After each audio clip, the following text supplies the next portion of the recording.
नमस्कार दोस्तों, most welcome to संभव एजुकेशन क्लासेस। परसेंटेज के हमने 7 पार्ट तक का एनालिसिस किया और इसके सारे कॉन्सेप्ट भी सीखे। उस पे आधारित जितने भी क्वेश्चन थे उनको किया हमने। और इस जो पार्ट है इसमें प्रत्येक पार्ट में हम 20 क्वेश्चन का एनालिसिस कर रहे हैं। ये तब तक कंटिन्यू रहेगा जब तक पूरा कोर्स फिनिश नहीं हो जाता। तो हर बार की तरह इसमें भी हम 20 क्वेश्चन का एनालिसिस करेंगे और 20 क्वेश्चन वही क्वेश्चन होंगे जो प्रीवियस ईयर में क्वेश्चन पूछे गए हैं और उससे रिलेटेड हैं, और जितने भी बेसिक स्ट्रक्चर हैं उनको ध्यान में रखते हुए हम काम करेंगे। ये पूरी सीरीज आपको यूट्यूब पे फ्री ऑफ कास्ट है, आप इसका एनालिसिस कर सकते हैं, देख सकते हैं। सभी एग्जामों के लिए सबसे ज़्यादा इम्पोर्टेंट जो भूमिका निभाएगी CGL, CDS, CPO, CHSL, MTS और वेरियस टाइप ऑफ एग्जामिनेशन में भी स्टेट और सेंट्रल में सभी के लिए इम्पोर्टेंट होगा ये। और इसमें हम लोग पार्ट नंबर 8 में 20 क्वेश्चन का एनालिसिस करेंगे और बेसिक स्ट्रक्चर को भी समझेंगे। तो आइए शुरुआत करते हैं, लेकिन एक कॉन्सेप्ट इसमें पहले सीखते हैं। चलिए, अगर आपने कहा कि मान लीजिए आपकी इनकम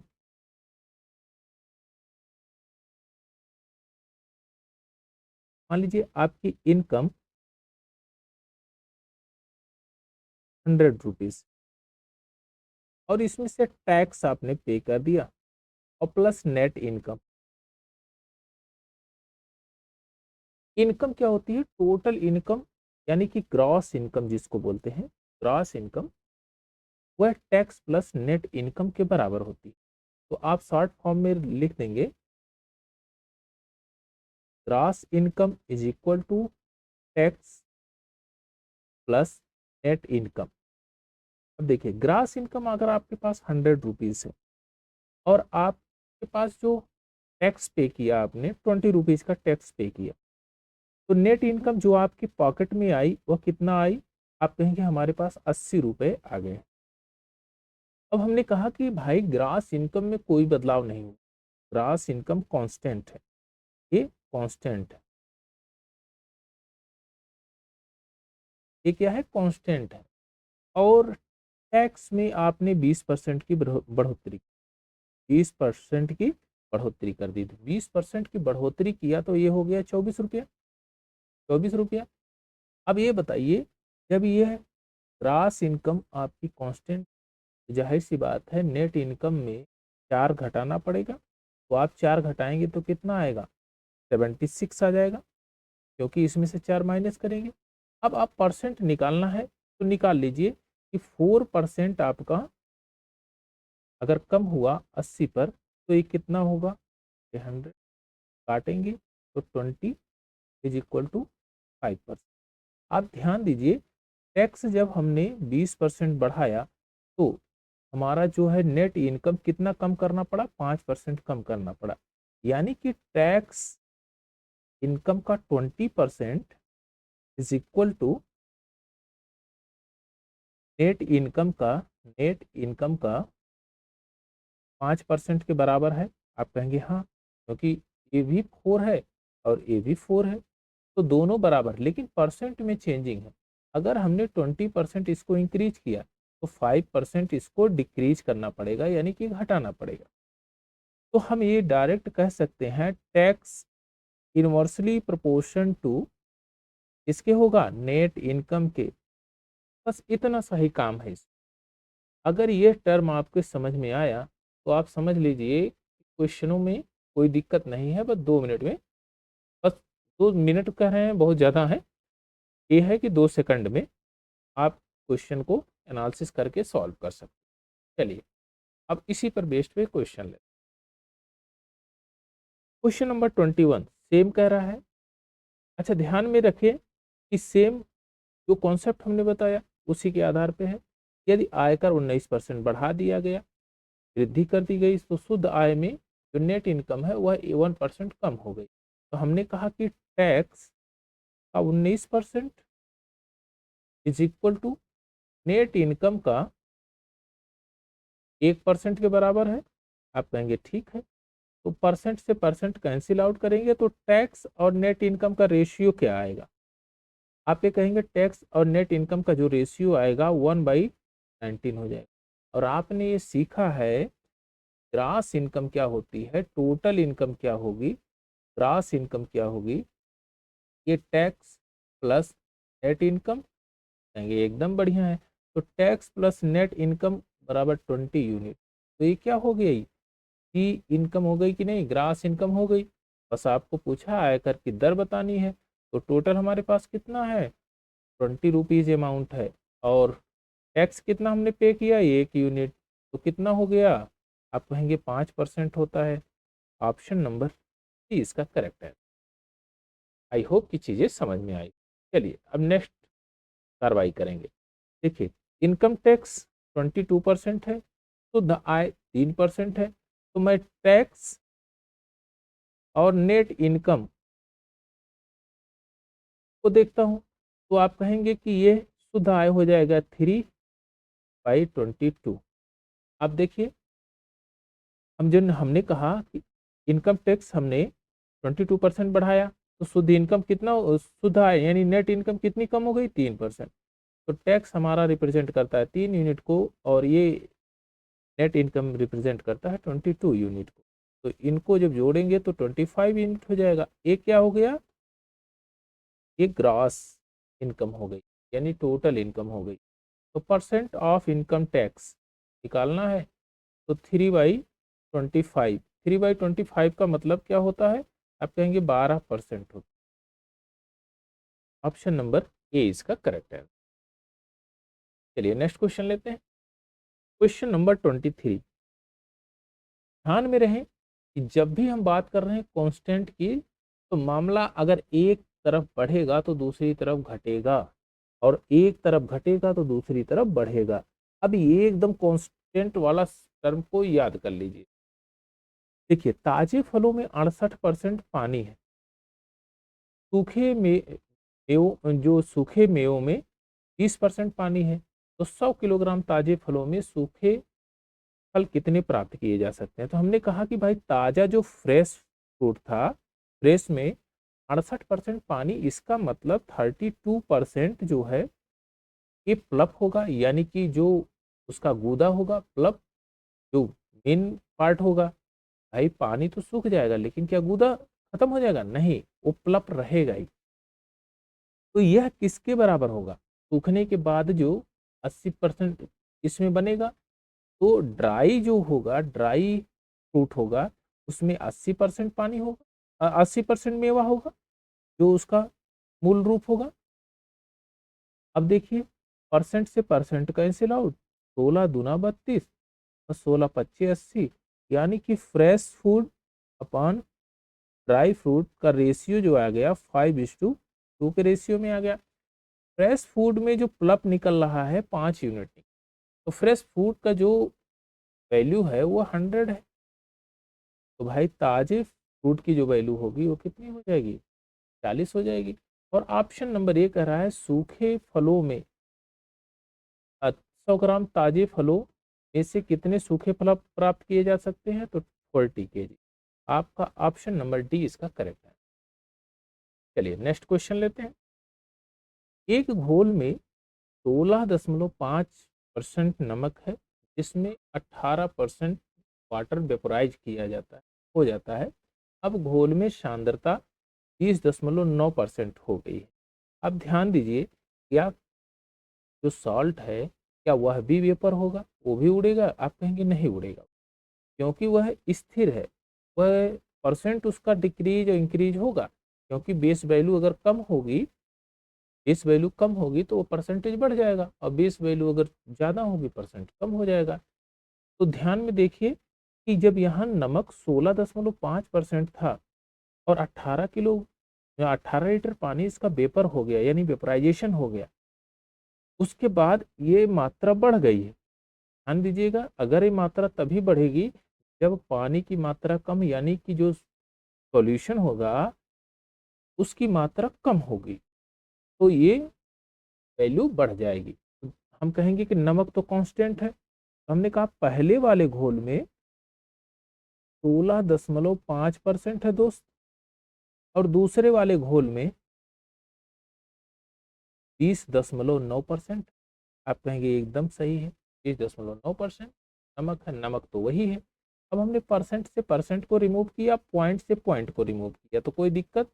आप कहेंगे एकदम दिक्कत नहीं है, तो यहाँ पॉइंट से पॉइंट को रिमूव कर दीजिए और यहाँ पर हमको काटना है। देखिए किसने से कटेगा, 11 से काट देंगे। 11 एकम 11, 11 पचे 15, 55, सॉरी 11 पचे 55, 11 एकम 11, 11 नवा 99।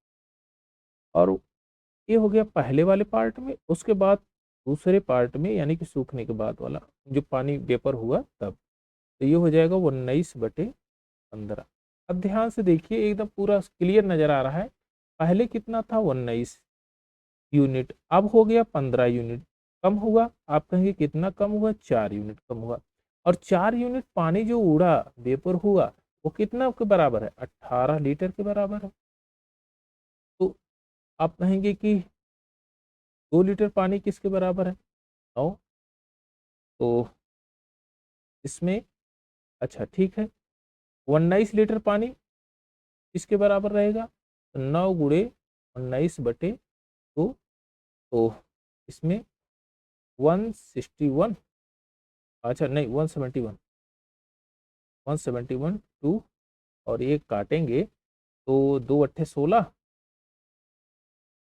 और बचा 10, 11 2 पंजे 10.5 लीटर, यानी 85.5 लीटर पानी। उसका जो इनिशियल वैल्यू थी, इनिशियल सोल्यूशन था, जो घोल था, वह कितना था, 85.5 लीटर।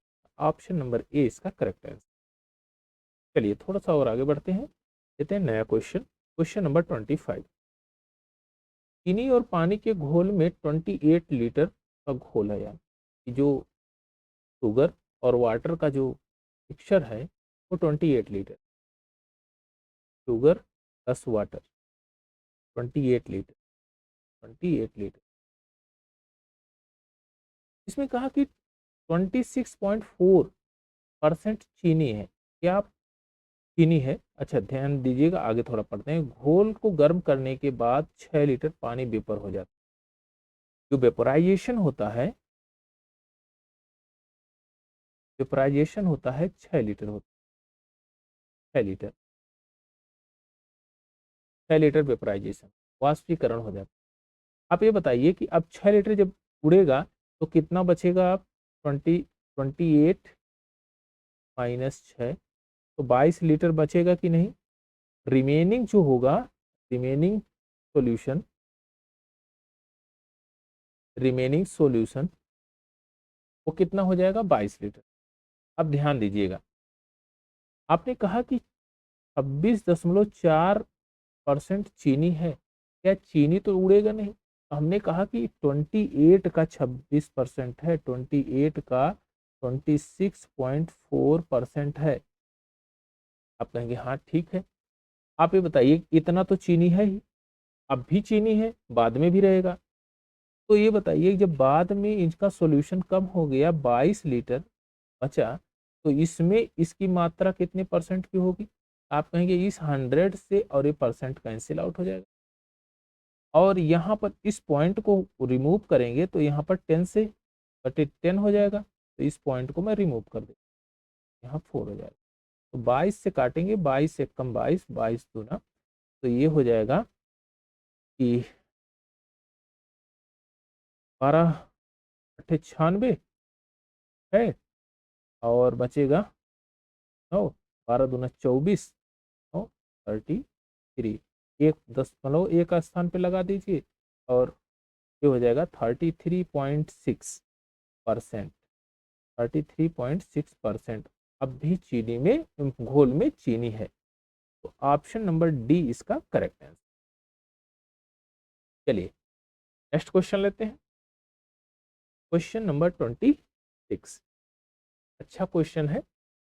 अच्छा अब देखिए इसको, पहले लैंग्वेज खूब भारी भरकम है, लेकिन इसमें कोई विशेष ऐसी टेक्निक नहीं लगानी है कि जो आप ना लगा पाए।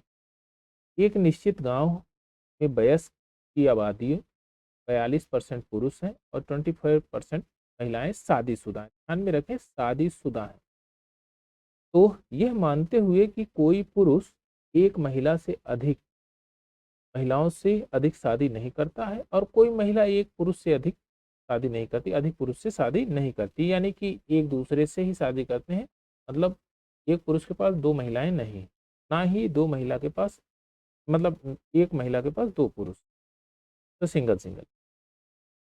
अब कह रहा है अविवाहित रहने वाले वयस्कों की कुल जनसंख्या का कितना परसेंट है, यानी जो अनमैरिड है उनकी जनसंख्या, उनका परसेंट क्या है पूरी जनसंख्या। अब हमको पॉपुलेशन निकालनी पड़ेगी, फिर अनमैरिड वाला मामला उसको सेट करना पड़ेगा। तो देखिए हमने कहा कि भाई पुरुष के 42% और महिलाएं 24% शादीशुदा है, यानी कि पुरुषों का 42% और महिलाओं की 24% के बराबर है। तो हमने कहा कि मेल का 42% 42% और फीमेल का 24%। एक दूसरे से शादी कर रहे हैं तो दोनों बराबर है। तो हमने कहा कि इसके परसेंट से परसेंट को कैंसिल आउट करते हैं और 6 चौक 24, 6 सत्ते 42। तो हमने कहा कि मेल और फीमेल का जो रेशियो है 4:7 का। कोई दिक्कत? आप कहेंगे एकदम दिक्कत। तो हमको एक चीज तो ये मिल गई, मेल और फीमेल का रेशियो मिल गया 4:7 का। अब देखिए 4:7 में हमने कहा कि आबादी में पुरुष जो शादीशुदा है 42%। तो 42% को हमने कहा कि 0.242 से मल्टीप्लाई कर देंगे 4 में, तो आ जाएगा 1.68 और फीमेल में क्या कर रहा है 24% से गुणा, तो हमने कहा 0.24 से गुणा कर देंगे तो ये शादीशुदा निकल जाएगा इनका वैल्यू, तो ये हो जाएगा 1.68। अब दोनों को हमने अगर जोड़ लिया तो ये कितना हो जाएगा, ये हो जाएगा 8 8 16 के 6 हाथ लागे, 1 6 6 12 1 13 और 3.36। अब ये बताइए 3.36 शादीशुदा है, बाकी और तो शादीशुदा नहीं है, अनमैरिड है। तो हमने कहा 11 यूनिट तो टोटल है, यहाँ पर देखिए 11 यूनिट टोटल जनसंख्या है, तो 11 माइनस 3.36, इसमें से जब इसको सब्ट्रैक्ट करेंगे तो 7.64 आ जाएगा। ये क्या है, अनमैरिड, अनमैरिड है, ये अनमैरिड है।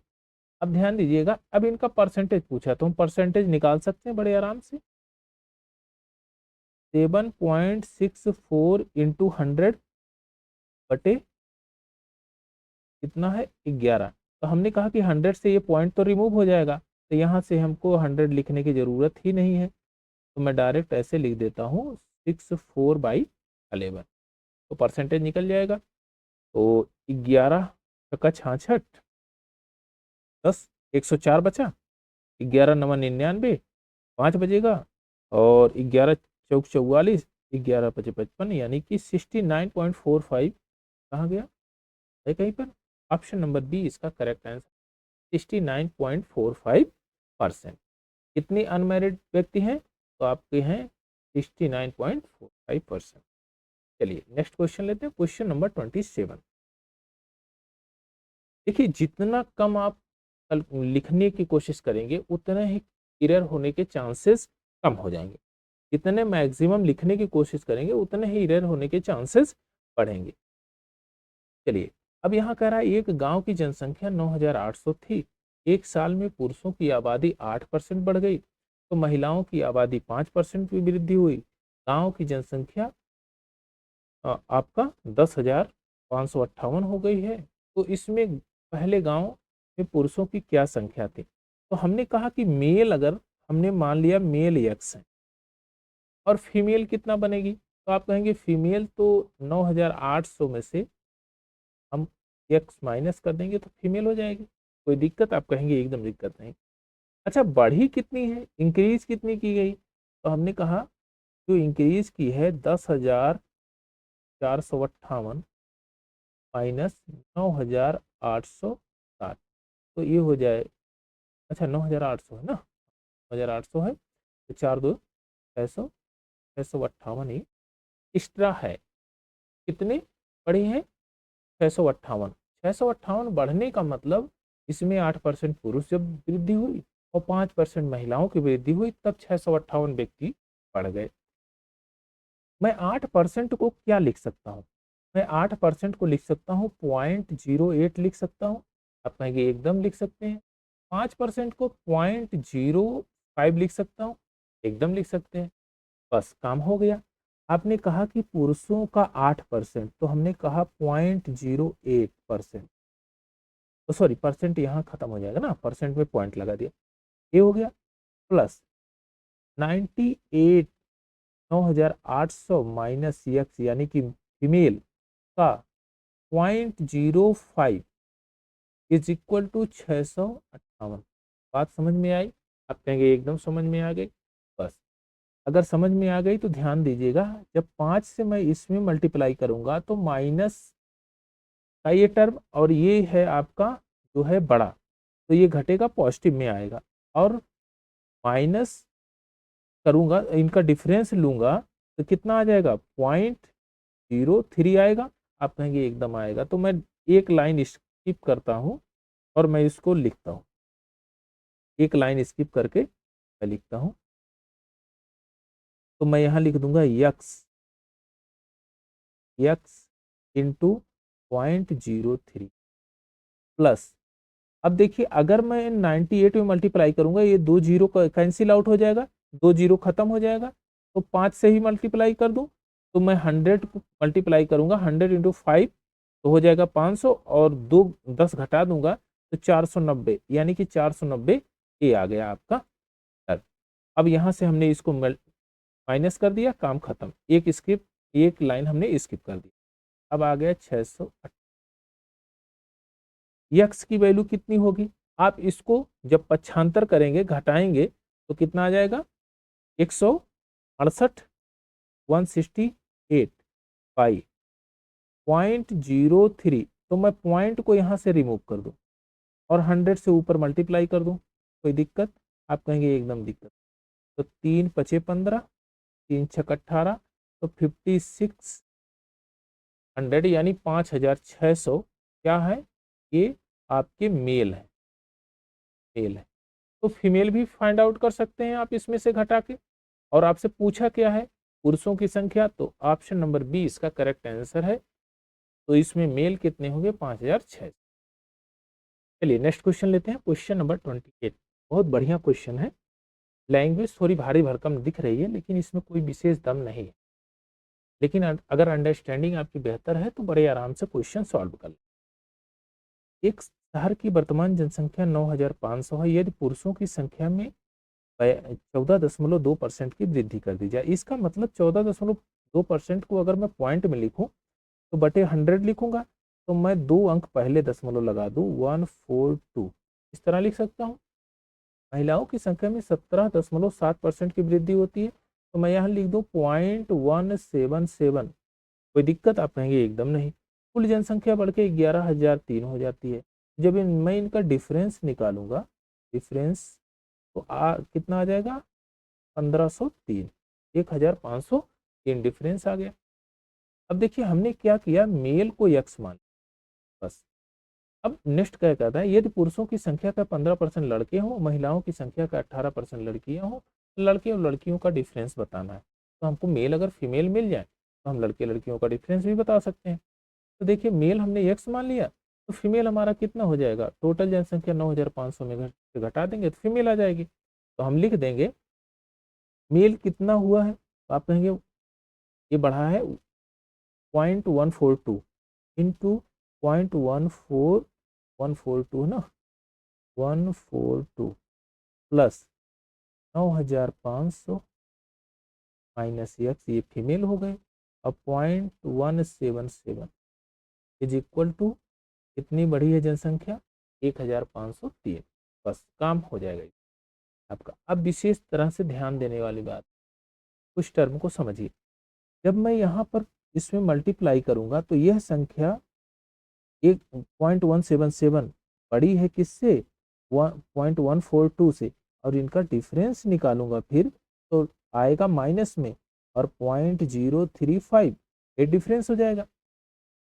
बस इतना चीज़ समझ में आया तो बस पॉइंट को लिखते रहिए और कुछ चीज़ें स्किप करिए। देखिए अब यहाँ से मैं करूँगा यक्स इंटू 0.035 प्लस, जब मैं इसमें मल्टीप्लाई करूँगा 2 जीरो से ये पॉइंट रिमूव होके यहाँ पर चला जाएगा, तो मैं कहूँगा 95 इंटू 17.7, इसको कर सकता हूँ। अब मैं मल्टीप्लाई करूँगा तो बहुत लंबा पड़ेगा, लेकिन मुझे याद है कि इसको लिखा जा सकता है इस तरह 100 माइनस 5 इंटू 17.7। तो देखिए जब इसमें मल्टीप्लाई करेंगे तो ये हो जाएगा 1770.0 और 17 पचे 85 88.5। जब इसमें से घटाएंगे तो ये 5 हो जाएगा, 9 में से 8 गए 1 हो जाएगा और यहाँ पर 16 8 हो जाएगा और 6 1, यानी 1681.5। तो मैं डायरेक्ट यहीं लिख देता हूँ 1681। अच्छा ये माइनस में है ना, 1681.5 यहाँ लिख दिया। अब ये 1503। तो मैं यहाँ से पॉइंट, जब मैं यहाँ से इसको यहाँ पर ले आऊँगा तो मैं यहीं पर डायरेक्ट लिख देता हूँ, तो ये आ जाएगा -1681.5। जब इसमें से सब्ट्रैक्ट करूँगा तो ये जाएगा 178.5। देखिए माइनस में आएगा। अब यहाँ से इस माइनस से इस माइनस कैंसिल आउट कर दीजिए। एक्स की वैल्यू कितनी आ जाएगी 178.5 इंटू 100 बाई 35, 1000 कर दें, 1000 होगा क्योंकि 3 अंक पे है, तो 35। अब ध्यान दीजिएगा अगर यहाँ से पॉइंट को इसको रिमूव करेंगे, पॉइंट को रिमूव करेंगे, एक जीरो इधर से रिमूव हो जाएगा। आप कहेंगे कि यहाँ पर पॉइंट हमने रिमूव कर दिया, अब लिख दिया। अब 5 से काट दीजिए, 5 सत्ते 35 और 5 तियाँ 15, 5 तियाँ 15, 2 बचेगा, पंचम 25, 5 सत्ते 35, 7 से काटेंगे 7 पच्चे 35, 1, यानी कि 51। ये आ गया आपका, ये क्या है मेल।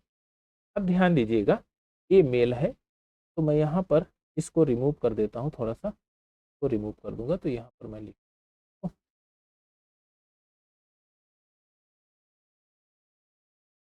ये है मेल 9500 टोटल थे, तो मेल कितने आ गए आपके, कितने, फीमेल कितने आ जाएंगे, आप कहेंगे इसमें से घटाएंगे तो ये आ जाएगा 44 ये आपके फीमेल आ गए। अब कहा है कि मेल का 15%, इसका 15% यानी 15 लिखेंगे 15, और जिसमें मल्टीप्लाई करेंगे तो ये आ जाएगा 15 एकम 15, ये 5 हाथ लगे 1 और 15 पच्चीस 75, 1 76, और यहाँ पर इसका 18% 0.18 से मल्टीप्लाई कर देंगे तो 18 चौक 72 2 और ये हो जाएगा 79। जब इनका डिफरेंस निकालेंगे तो कितना आ जाएगा 27, यानी कि जो ये आपके बॉयज़ हैं और ये गर्ल हैं, जब इनका डिफरेंस निकालेंगे तो आ जाएगा 27। तो कितना है आपका ऑप्शन नंबर बी, इसका करेक्ट आंसर है 27। बहुत बेहतरीन क्वेश्चन था ये, थोड़ा सा लैंग्वेज बेस पे था, बाकी और कुछ इसमें बहुत ज़्यादा कैलकुलेटिव नहीं था। चलिए थोड़ा सा और आगे बढ़ते हैं, क्वेश्चन नंबर 29 लेते हैं। सेम एक ही सिद्धांत वाला जो है क्वेश्चन है ये। 2010 में एक लाइब्रेरी में 2 श्रेणियों की कुल 11,500 किताबें थी, जिसमें फ्रिक्शन और नॉन फ्रिक्शन की किताबें थी। एक फ्रिक्शन की किताब थी, एक नॉन फ्रिक्शन की। 2015 पुस्तकालय में दोनों श्रेणियों में 12,760 पुस्तकें थी, यानी कि 10 से 15 तक जो बढ़ी, 10 से 15 तक जो बढ़ी है 11,500 से 12,760, तो कितनी बढ़ गई, तो 1,260 बढ़ी। तो डिफरेंस इनका कितना आया 1,260 पुस्तकें बढ़ गई। अब कह रहा है कि फ्रिक्शन श्रेणी में 10% की वृद्धि हुई और जबकि नॉन फ्रिक्शन में 12% की वृद्धि। तो मैं फ्रिक्शन को कैसे लिख सकता हूँ, इसको लिख सकता हूँ 0.1 इसको लिख सकता हूँ, और 12% को 0.12 लिख सकता हूँ। आप कहेंगे एकदम लिख सकते हैं, बस हमारा काम हो गया। अगर हमने कहा friction is equal to X है, एक्स बुक थी, तो नॉन फ्रिक्शन टोटल में से घटा देंगे, यानी 11,500 में से घटा देंगे, तो बात बन जाएगी। आप कहेंगे ठीक है। चलिए अब इसको एक फॉर्मेशन दे देते हैं। एक्स को कितने परसेंट वृद्धि हुई यानी फ्रिक्शन में, तो आप कहेंगे कि एक्स इंटू 0.1 की वृद्धि हुई, प्लस नॉन फ्रिक्शन कितनी थी 11,500 minus X into 0.12 is equal to कितने का 1260। अब ध्यान दीजिएगा यहाँ पर ये अधिक है इससे, तो जब इसको सब्ट्रैक्ट करेंगे तो रिजल्ट किस में आएगा, आप कहेंगे माइनस में आएगा, क्योंकि वो बड़ा टर्म है 1.2, तो माइनस एक्स इंटू कितना, जब इसमें से घटाएंगे तो आएगा 0.02 प्लस 11,500 गुणे 0.12। अब यहाँ से 2 जीरो हटाएंगे तो ये पॉइंट तो रिमूव हो जाएगा, तो मैं डायरेक्ट यहाँ पर इसको लिख सकता हूँ तो 12।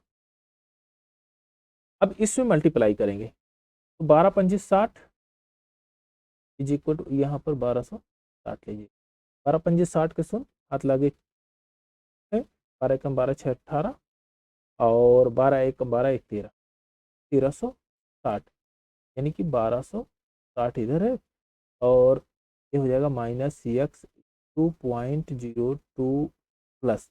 अब मैं प्लस को इधर को इसको पक्षांतर कर देता हूँ, तो डायरेक्ट यहीं पर लिख देता हूँ, एक लाइन और स्किप कर देंगे, तो मैं ये लिख सकता हूँ कि 1260 minus 1380 is equal to 1260 minus 1380 कितना आएगा 120, और ए भी माइनस में आएगा, तो माइनस से माइनस कैंसिल आउट हो जाएगा। एक्स की वैल्यू क्या आ जाएगी 120 इंटू, पॉइंट को रिमूव करूंगा मैं, डायरेक्ट 100 से मल्टीप्लाई करूंगा और 2 नीचे लगा दूंगा, तो आ जाएगा 6, और ये हो जाएगा 6000। कितनी पुस्तकें थी 6000। कब थी 2010 में थी ये, लेकिन 2015 में ये पूछा है 2015 में कितनी पुस्तकें होगी, तो आपने कहा कि 2015 में 6000 का 10% की वृद्धि हुई, तो 6000 गुणे 11/10, तो आपका 6600, आपका आंसर हो जाएगा 6600। ऑप्शन नंबर ए इसका करेक्ट है। फ्रिक्शन की जो बुकें हैं कितनी है 6600। चलिए थोड़ा सा और आगे बढ़ते हैं, क्वेश्चन नंबर 30 लेते हैं। गौरव और आजम के कुल वेतन 47,520 है। अगर गौरव का वेतन 23%, आजम का वेतन वेतन 30% बढ़ता है, तो कुल वेतन बढ़ के 59,928 रुपीज हो जाता है। तो हमने कहा कि इसको पॉइंट में अगर बदल दें तो आप कहेंगे कोई दिक्कत नहीं, तो 0.30, कोई दिक्कत नहीं, काम हो गया। हमने कहा गौरव कितना है एक्स, आजम कितना हो जाएगा, आप कहेंगे 47,520 में से गौरव के पैसे को घटा दीजिए, आजम का आ जाएगा। गौरव कितना बढ़ रहे हैं 0.23, यानी एक्स का 0.23 प्लस 47,520 इंटू 0.3 बराबर, अब देखिए 47,500 था पहले, 47,520 था, फिर कितने हुआ 59,928 हुआ, तो इनको सब्ट्रैक्ट कर देंगे, 59,928 47,520, तो ये 8,0,4,2,1, तो आप 12,408, 12,408 आपका ये आ गया। अब आपको एक लीनियर इक्वेशन के टर्म में मिल गया है। अब आपको एक पदी है तो आराम से इसको फाइंड आउट कर सकते हैं। यहाँ पर ये 30 है तो ये अधिक है, तो माइनस में टर्म आएगा, तो माइनस में जब टर्म आएगा तो 0.07 आ जाएगा, 0.07 इंटू एक्स प्लस 4752। अब मैं कहूँगा कि पॉइंट अगर मैं यहाँ लगा दूँ तो इस जीरो को रिमूव कर दूंगा, तो यानी कि 3 गुना कर दूंगा, यानी कि 12408। अब इसमें मैं मल्टीप्लाई करूंगा 3 से, तो ये हो जाएगा 3 दूना 6, 3 पचे 15, 3 सत्ते 21 22 और 3 चौक 12 14 प्लस यहाँ पर आ जाएगा -0.07 into X is equal to 12408। तो अगर मैं इसको यहाँ पक्षांतर कर दूं 14,256 को, तो रिजल्ट यहाँ से मैं इसको रिमूव कर दूंगा, तो जो रिजल्ट आएगा वह आंसर आपका किस में होगा, आपका होगा माइनस में। तो माइनस में होगा तो ये 8 8 8 16 8 और ये हो जाएगा 4 फिर 8 1, यानी कि 1848। और ये माइनस में है तो माइनस से ए माइनस कैंसिल आउट, एक्स की वैल्यू कितनी आ जाएगी 1848 बटे 0.07। तो पॉइंट को हटाता हूँ मैं डायरेक्ट यहाँ से, तो यहाँ पर 100 से मल्टीप्लाई कर दूंगा और ये हो जाएगा कि 7 दूना 14, 4 बचा 44 हो गया, 7 छक 42, तो 7 चौक 28, तो 26400। अब देखिए 26400 ये आया है किसका वैल्यू, जो गौरव के वेतन का। तो मैं निकाल सकता हूं कि ए का वेतन कितना होगा, यानी कि आजम का वेतन कितना होगा। तो आप कहेंगे 47520 माइनस 26,400, इसमें से सब्ट्रैक्ट करेंगे तो ये हो जाएगा 0 तो फिर 2112, यानी 21,120। अब कह रहा है कि इनके वेतन का अंतर बताइए, वेतन का अंतर, इन दोनों का वेतन का अंतर, तो ये हो जाएगा 0 और यहाँ पर हो जाएगा 8 08 और ये हो जाएगा 3 3 में से एक गए 2 और ये 5, तो कितना हुआ 5280। ऑप्शन नंबर ए इसका करेक्ट आंसर है 5280। इनका डिफरेंस जो आया 5280। चलिए नेक्स्ट क्वेश्चन लेते हैं, क्वेश्चन नंबर 31। क्वेश्चन नंबर 31 में कह रहा है एक परीक्षा में 92% छात्र उत्तीर्ण हुए, 92% उत्तीर्ण होते हैं और 480 छात्र अनुत्तीर्ण यानी फेल हो जाते हैं, तो परीक्षा में कितने छात्र शामिल थे। पहले एक कॉन्सेप्ट इसको समझ लेते, फिर उसके बाद चीजें आपके लिए आसान हो। हमने कहा कि क्वेश्चन, इसमें से क्वेश्चन इतना ज्यादा पूछा जाता है कि आपका चाहे एसएससी जीडी हो, सीएचएसएल हो, एमटीएस हो, सीजीएल हो, बार बार इसमें से क्वेश्चन रिपीट होता है। तो इस कॉन्सेप्ट को समझ लीजिए, तो परीक्षा में फेल होने का, पास होने का सिलसिला। मान लीजिए आप टोटल मार्क 100 का था, एक एग्जाम हुआ टोटल मार्क से 100 का था, और राम जो है एक व्यक्ति है राम, वह x% पाता है, यानी कि इसका x% प्राप्त करता है, और फेल कितने से हो जाता है, वह ए नंबर से फेल हो जाता है।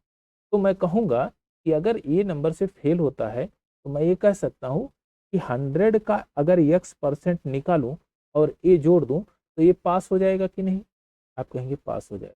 अब दूसरी कंडीशन क्या बनती है, राम को y% मिलता है और पासिंग मार्क से वो बी अंक ज्यादा प्राप्त करता है, पासिंग मार्क से बी अंक ज्यादा प्राप्त करता है।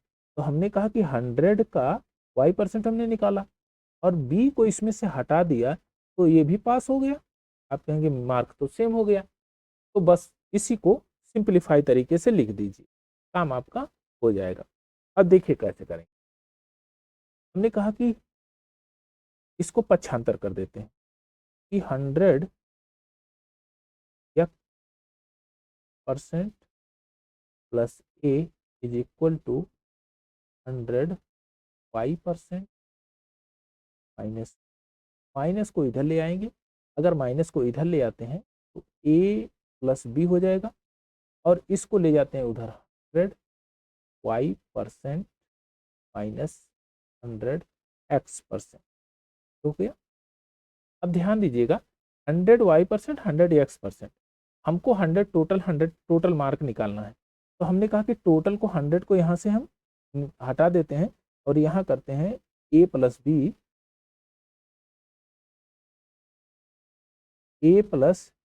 अपान y minus x% is equal to 100। ये क्या है? Total mark. टोटल मार्क क्या आया? Total mark. तो आपको इसको ऐसे भी लिख सकते हैं कि जब दोनों का डिफरेंस दिया गया हो तो दोनों के डिफरेंस को जोड़ेंगे और जो परसेंटेज का है डिफरेंस उसको घटाएंगे, यानी कि उनका डिफरेंस निकालेंगे। तो इनका डिफरेंस अगर निकालेंगे तो अंतर आ जाएगा, दोनों का योग करना। हमेशा डिफरेंस ध्यान में रखिएगा। अब इसको कैसे लिख सकते हैं? 100 इंटू अंकों का difference a plus B upon y minus X is equal to total mark. Total mark या 100, जो भी टोटल मार्क मतलब 100 पे कैलकुलेशन करते हैं तो टोटल मार्क हो जाए। तो यह टर्म आप बढ़िया से समझिए और इसको दिमाग में हमेशा बैठा के रखिए कि यह आपके एग्जाम में खूब पूछेगा और कई बार पूछता है। तो इस टर्म को आप एकदम समझिए।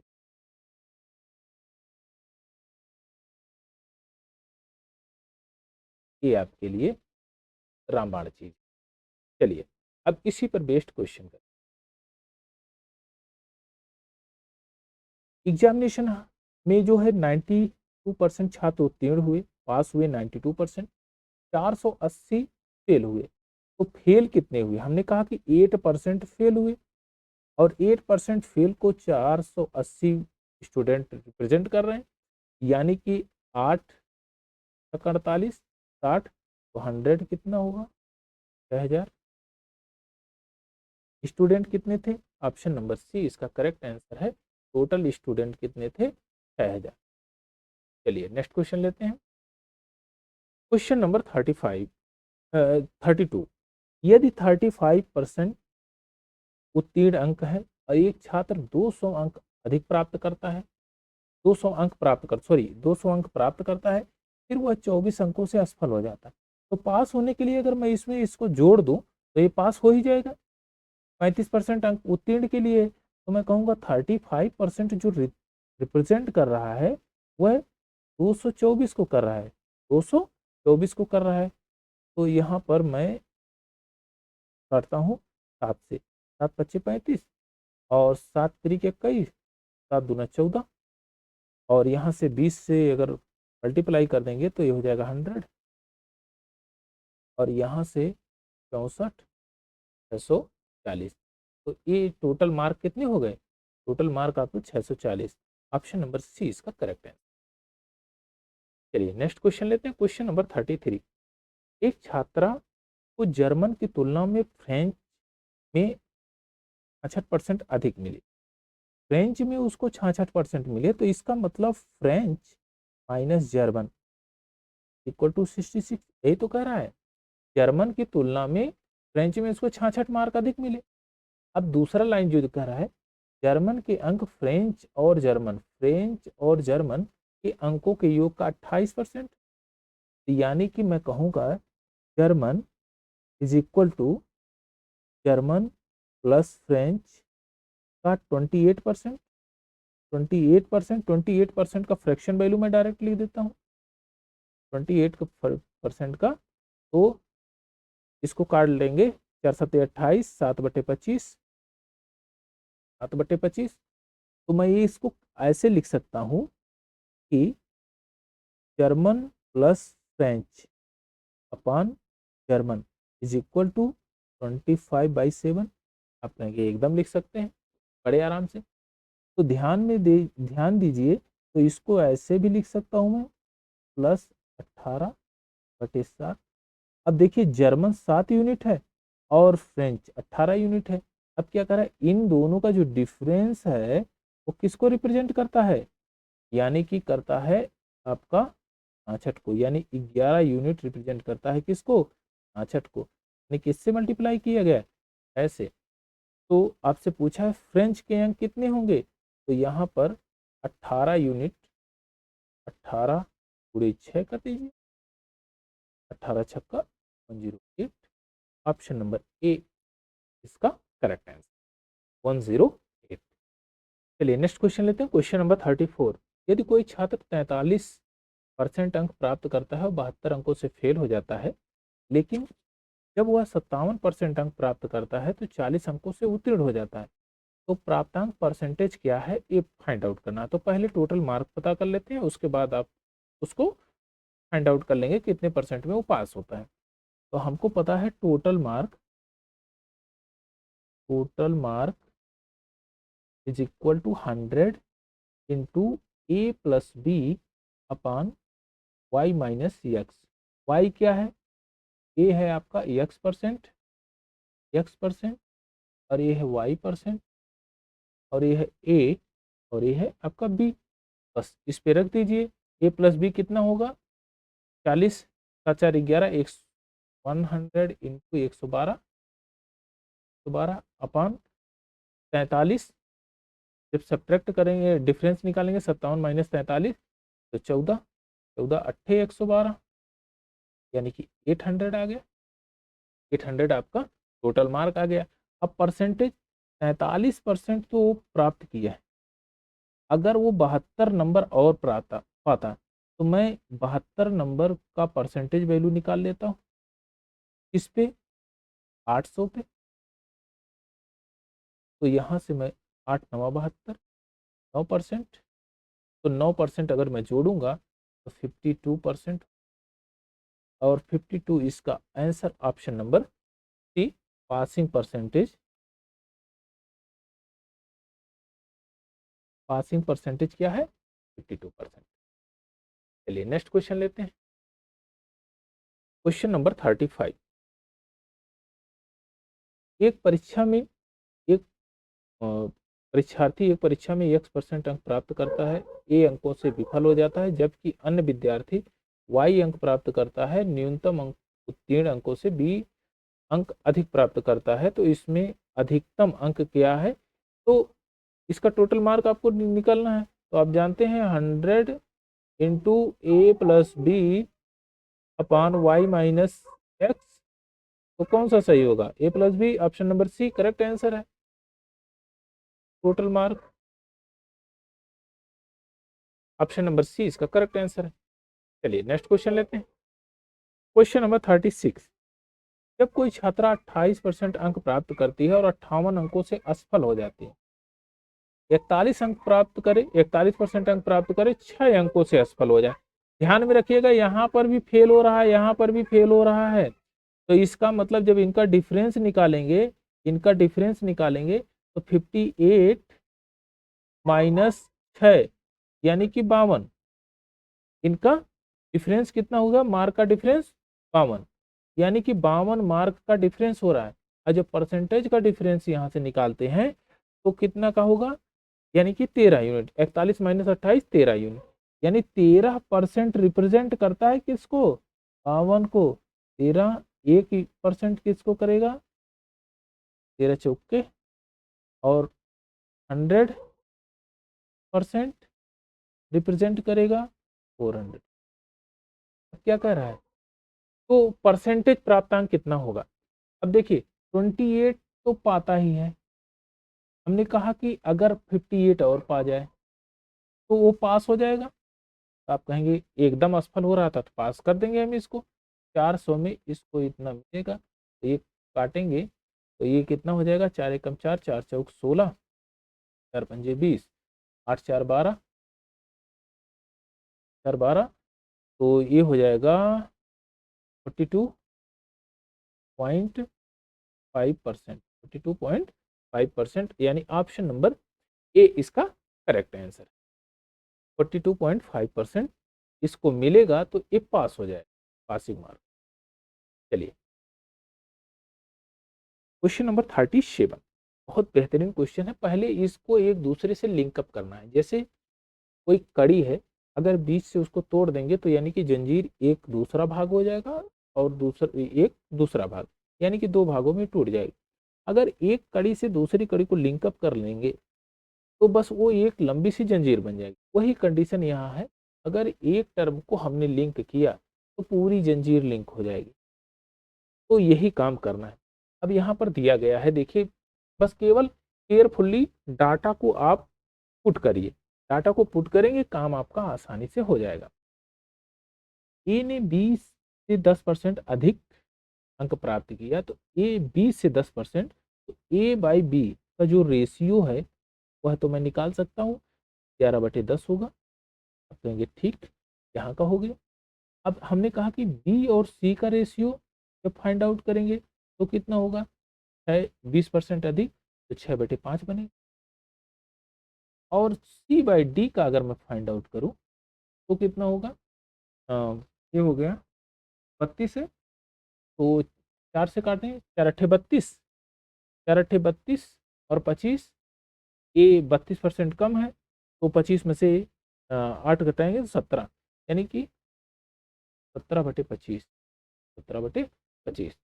अब यहाँ पर सबका रेशियो मिल गया। अब पूछा आपसे क्या है, ए और सी का मतलब पूछा है, ए को सी से 272 अंक अधिक प्राप्त हुए, तो ए और सी का केवल इंटरलिंक कर लेते हैं, बस काम हो जाएगा। अब ध्यान से देखिए इंटरलिंक कैसे करेंगे।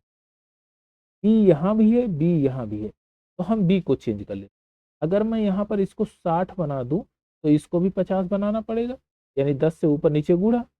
और इसको 60 बनाने के लिए यहाँ 6 से गुणा करना पड़ेगा, तो यहाँ 6 से, तो ये हो जाएगा 66 और ये हो जाएगा 60, तो 66/60 हो गया। बस आपका काम हो गया। ए कितना यूनिट है, ए और बी,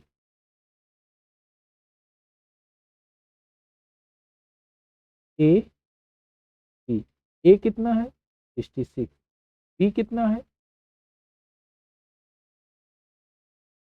बी नहीं, ए सी होगा, सॉरी, ए सी नहीं है, यहाँ पर सी से किया ना, ए और सी, सी है 50, तो मैं जितना डाटा मांगता है उतना ही लिखेंगे, उससे ही काम हो जाएगा। ए को सी से 272 अंक अधिक प्राप्त हुए, तो यानी कि 272 अंक अभी कितना प्राप्त हुआ अधिक, तो ये कहेंगे 16 अंक अधिक प्राप्त, 16 यूनिट अधिक प्राप्त हुआ। और 16 का मतलब कह रहा है 272, तो एक का यूनिट कितना का होगा, तो 16 एकम 16 और 70, यानी कि 17, एक यूनिट रिप्रेजेंट करता है 17 को। तो मैं ये 2 जीरो और बढ़ा दूं, 2 जीरो और बढ़ा दूंगा, तो ये हो जाएगा 100 और ये हो जाएगा 1700। लेकिन 1700 करने से कोई फायदा है नहीं, अभी पूछा क्या है, बी का मतलब पूछा है, तो ये एक ही यूनिट पे रखते हैं ना, कोई मतलब नहीं है, कैलकुलेशन को बढ़ाना नहीं, यहीं पर कम कर देना है। ये बी की वैल्यू पूछा है, तो बी को मैं यहाँ पर 50 लिख देता हूँ, और 17×5 = 85, 850। ऑप्शन नंबर बी इसका करेक्ट आंसर है। Answer B. बी को कुल कितने अंक प्राप्त हुए, तो 850 अंक प्राप्त हुए। चलिए नेक्स्ट क्वेश्चन लेते हैं। सेम एट इज क्वेश्चन है, पहले इसके डाटा को मैच कराइए, उसके बाद क्वेश्चन अपने आप एक दूसरे से लिंकअप हो जाएगा।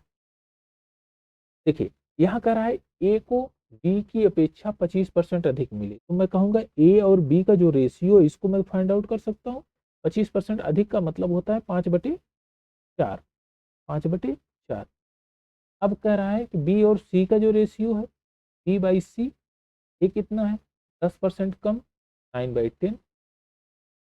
और सी और डी का रेशियो जो है वह कितना दिया है, 25% अधिक, यानी कि 5/4। बस इतना लिंक कर दीजिए। अब देखिए डी को 500 में से 320 अंक मिले हैं, यानी कि ये जो प्राप्त हुआ है ए बी सी डी के अंक प्राप्त हुए, तो सबको लिंकअप कर दीजिए।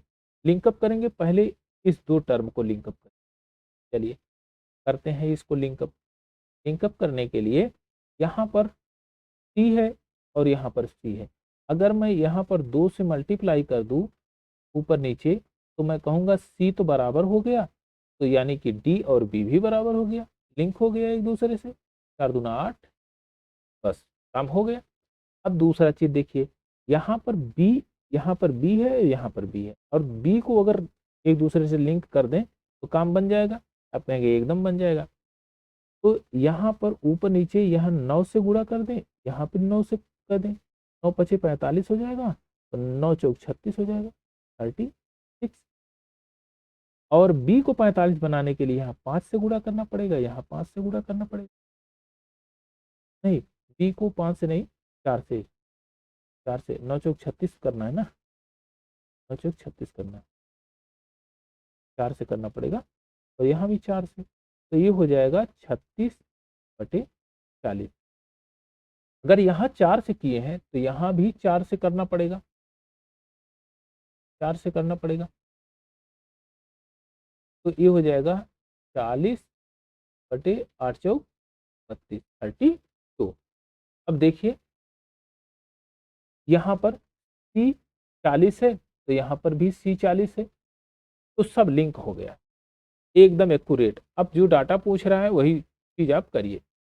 डी को कितने मिले, 320 अंक मिले। डी का कितना यूनिट मिला है भाई, डी कितने को रिप्रेजेंट कर रहा है, तो ये कर रहा है 32, यानी कि डी को 32 यूनिट मिला है, और 32 यूनिट रिप्रेजेंट करता है 320।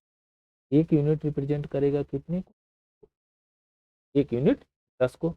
अब कह रहा है ए को कितने अंक मिलेंगे, तो ए को मिला है भैया 45, तो 45 यूनिट कितने को रिप्रेजेंट करेगा, आप कहेंगे 450 को। काम आपका हो गया। ऑप्शन नंबर बी इसका correct answer, option number B इसका करेक्ट आंसर, यानी ए को कितना मिला, तो 450 मार्क मिल गया। चलिए नेक्स्ट क्वेश्चन लेते हैं, क्वेश्चन नंबर 39। मीना एक परीक्षा में 40% स्कोर करती है, समीक्षा के बाद भले ही स्कोर 50% बढ़ जाता है, यदि वह 35 अंक से फेल हो जाती है, तो यदि उसका उत्तर पुस्तिका 20% बढ़ा तो वह पास उत्तीर्ण अंक से 7 अंक अधिक प्राप्त करती है, तो परीक्षा उत्तीर्ण करने के लिए आवश्यक प्रतिशत अंक क्या है। लैंग्वेज भारी भड़कम सी है, लेकिन इसमें कोई दिक्कत है नहीं, बड़ी आराम से इसको क्वेश्चन सॉल्व हो जाएगा। लैंग्वेज बेस है, पहले लैंग्वेज की कमांड करिए, पढ़िए समझिए उसको। मीना 40% स्कोर करती है, तो हमने कहा कि अगर उसके पास 100 मार्क का था तो 40% जब उसने स्कोर किया तो 40 नंबर भाई उसको मिला। अब क्या किया कि उसका जो स्कोर था, समीक्षा हुई तो 50% बढ़ गया, 50% बढ़ने का मतलब अब 60 मार्क मिला है, 60 मार्क मिल रहा है, और 60 मार्क में 60% हुआ, 100 का जब 60 मिलेगा 60% हो गया। अगर 60% ये हुआ तो ये यानी कि अगर 35 नंबर और दे दिया जाए तो ये पास हो जाएगी। यहाँ लाइन देखिए, 35 अंक से फेल हो रही थी, तो 35 अंक दिया हमने, पास हो गई, लेकिन 35 अंक उसको मिला नहीं, अभी भी फेल हो रही है। तो 60% के बाद भी एक बार और रिव्यू हुआ तो 20% मार्क और बढ़ गया, और जब 20% मार्क बढ़ेगा तो 12×6 = 72, तो कितना हो जाएगा 72, 72। अब क्या कर रहा है, पासिंग मार्क से 72% यानी 100 का 72% मिल गया, अब पासिंग मार्क से 7% अधिक हो गया उसका, तो 7 नंबर जो है हम इसमें से घटा देंगे। बताओ यह भी पास है, पास है, और यह भी पास है, तो दोनों का इक्वल हुआ कि नहीं, आप कहेंगे इक्वल हुआ, तो इनका जब डिफरेंस निकालेंगे तो कितना आ जाएगा 42। तो टोटल मार्क आप जानते हैं,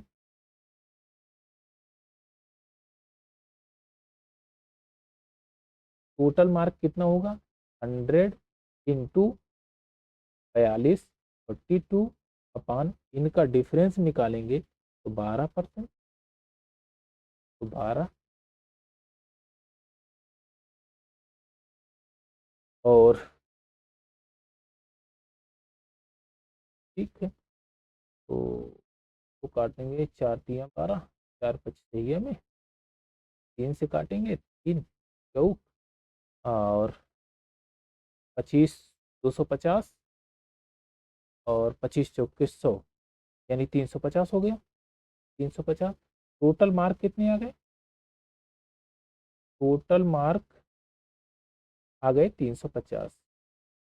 अब क्या कह रहा है कि टोटल मार्क, अब पास परसेंटेज पूछा, पास होने के लिए परसेंटेज कितना चाहिए भाई, तो 60% पे तो पास होगा ही, 60% मिला, 35 नंबर और मिल जाता तो यह भी पास हो जाता। तो मैं कहूँगा ये 35%, 350 का 35% कितना बनेगा? आप कहेंगे 10 बन जाएगा कि नहीं? 350 फिल आउट कर दीजिए, हो गया 10, तो 1 होगा ना 10, तो आपका 60 प्लस 10 इज इक्वल टू 70% पे पास। ये पास मार्क है ना, पास मार्क आपका 70%। ऑप्शन नंबर ए इसका करेक्ट है। चलिए नेक्स्ट क्वेश्चन लेते हैं, क्वेश्चन नंबर 40, और इस सेशन का लास्ट क्वेश्चन है। यदि किसी परीक्षा में विद्यालय यक्ष के कुछ छात्र शामिल हुए और 30% छात्र अनुत्तीर्ण हो गए। हमने कहा यक्ष जो है, यक्ष विद्यालय में जो टोटल छात्र थे वो 100, और इसमें 30 बच्चे जो थे फेल हो गए, तो 70 पास हो गए। अब कह रहा है कि उसी परीक्षा में विद्यालय यक्ष के छात्रों की तुलना में 150% अधिक छात्र विद्यालय वाई में शामिल हुए। तो वाई में जो शामिल हुए वो 150% अधिक, मतलब 250 छात्र हुए। 250 छात्र वाई में है। यदि यक्स और वाई में शामिल हुए छात्रों की कुल संख्या का 80%, यानी कि यक्स और वाई में जो छात्र टोटल कितने हो गए? 350। 350 में 80% उत्तीर्ण हुए, 80% पास हुए, पास हुए। और फेल कितने हो गए? 20% फेल हुए। अब 20% की वैल्यू कितनी आएगी? 70। तो आप ये बताइए, 30 तो यहाँ फेल थे, अभी कह रहा है वाई में अनुत्तीर्ण छात्रों का प्रतिशत बताना है। तो टोटल तो 70 में से 30 यहाँ हुए, यानी कि इसमें 40 स्टूडेंट जो थे वो फेल हो गए, ये फेल हो गए, और 40 स्टूडेंट यानी 210 स्टूडेंट पास हो गए। परसेंट निकालना है अनुत्तीर्ण का, तो 40 इंटू 100 डिवाइडेड बाई 250, और यहाँ से काटेंगे 0 4, और ये हो जाएगा 16%। यानी कि ये कितने फेल हुए? Fail student 16%। Option number C इसका करेक्ट है। आई होप कि ये सेशन बेहतर लगा होगा आपको, और इस सेशन में हमने कॉन्सेप्ट के साथ में क्वेश्चनों का भी बढ़िया से एनालिसिस किया।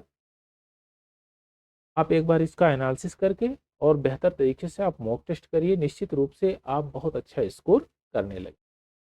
तो आज का सेशन यहीं तक, और नेक्स्ट वाला सेशन हम कल करेंगे। Thank you for watching.